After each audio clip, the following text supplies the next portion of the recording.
Hello, my name is Ofelia Bello, and I am in Sao Paulo, Brazil. Last weekend, presidential elections were held here in Brazil. Luis Inácio Lula da Silva and the current president, Jair Bolsonaro, obtained the majority of votes, although not enough.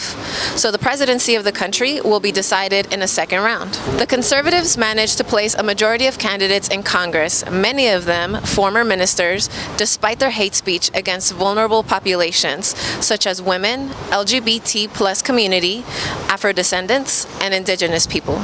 However, these communities achieved several victories on this election day. Brazil elected the largest number of women and Afro descendants to the Chamber of Deputies. As of 2023, the country will have 91 federal deputies and 135 representatives, men and women, from the Afro descendant community. The Chamber of Deputies will also include 5 representatives of indigenous populations and 2 trans women. These positions represent a historic event for Brazil, a country currently governed by the extreme right that has openly spread its rejection of these sectors of the population. In 2022 alone, Bolsonaro reduced the budget to combat violence against women by 90%, despite the fact that this type of violence increased considerably during the pandemic due to the release of weapons purchases.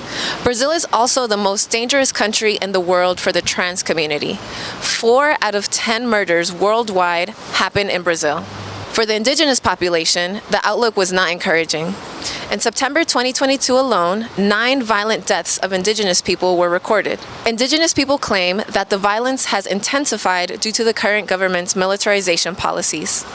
Brazil is experiencing a historic moment, and on October 30th, its people must decide between the extreme right, represented by Jair Bolsonaro, and the left, represented by former President Luis Inácio Lula da Silva, who promises to unify the country and return the rights taken away from minorities.